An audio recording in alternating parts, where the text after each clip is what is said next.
Welcome to Bruno Brain Boxes, the show that gets to the bottom of science.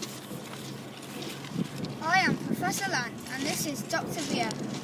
Today we are going to tell you all about wind as an energy source. You can find wind in many countries, but we are here in Cornwall to meet John Reskelly, who has his own wind turbine on his farm.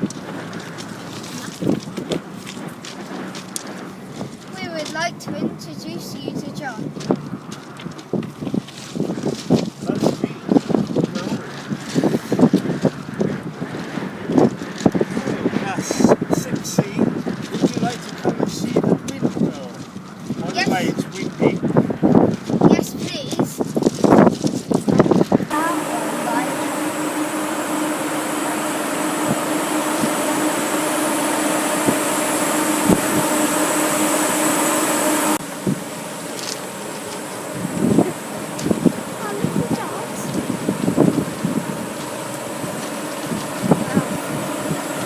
This is where the power from the turbine gets changed from DC to AC, and then will go along the power lines to your homes.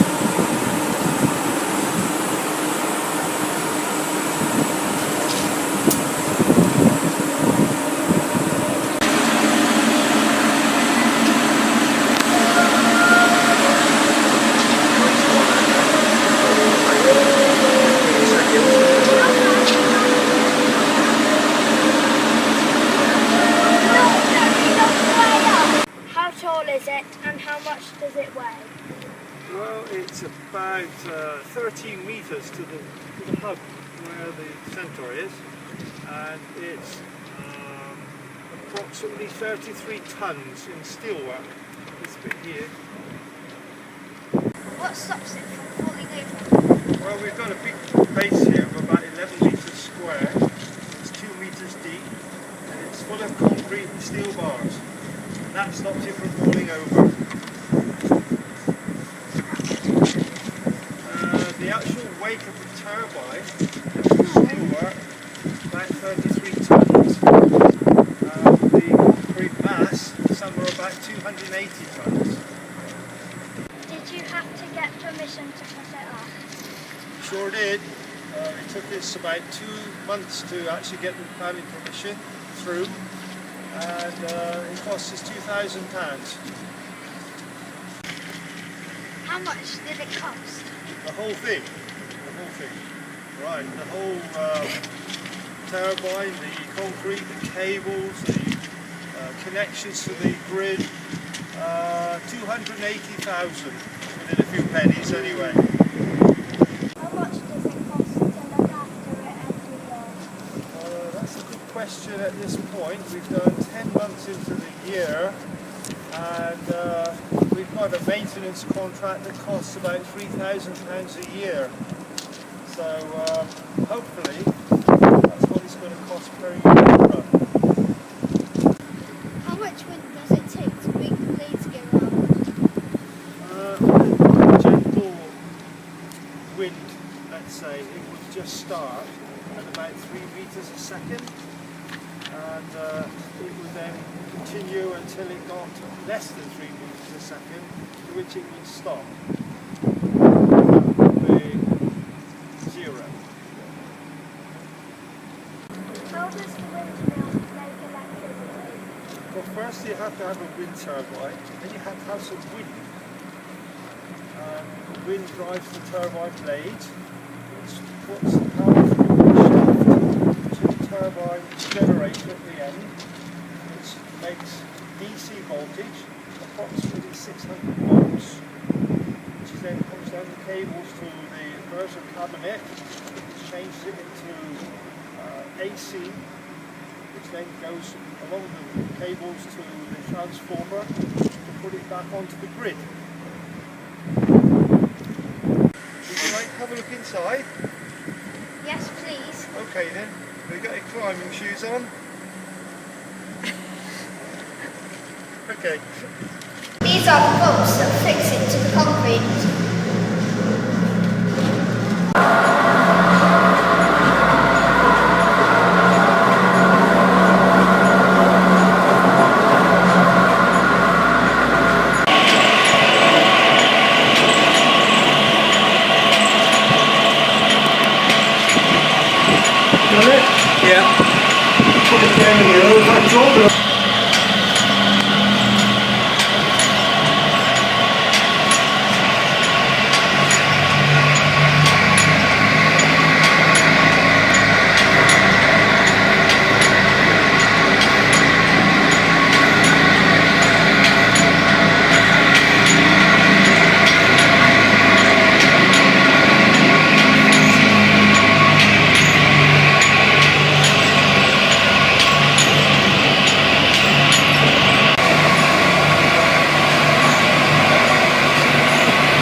My neighbour's turbine over there, exactly the same. It's the underground to here at this point and comes up through where they're joined at this stage to go into the big switch to stop it and fuses. From there comes out the top and goes into this little meter which is recording the actual energy it produces in kilowatts at the top here.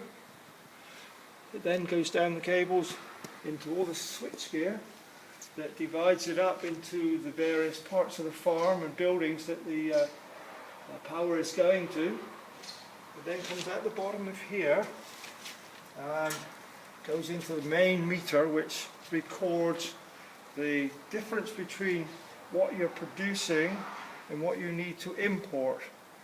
If you're exporting, which we call surplus, it goes back down the big cable at the bottom, down past the yard to the transformer and on the poles, which you'll see in a moment, and then it goes back out onto the grid for your use, for everybody to take what they need. Right, so the cable comes across the yard from the units we were showing just a moment ago. We've got the pole here with the transformer at the top, and then it goes off out on the grid at a high voltage. How much energy is used by the farm?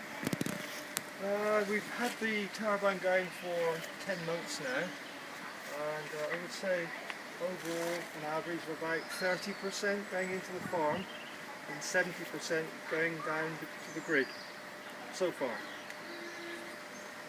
How much money do you earn from the windmill? That's a very good question. We hope to pay off the total of the 280,000 investment in 5 to 6 years. So that will be about 45,000 a year approximately, hopefully, plus the savings.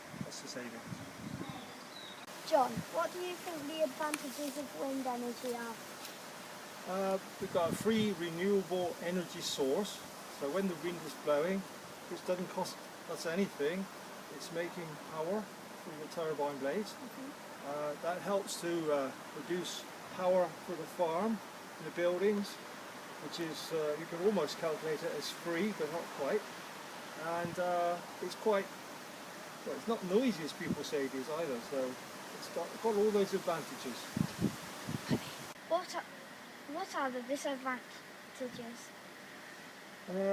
I think you'd have to have quite a piece of ground to put a big turbine on, so it's going to cost a lot to install as well, which we've talked about, I think before, £280,000, and some people just don't like these turbines going around.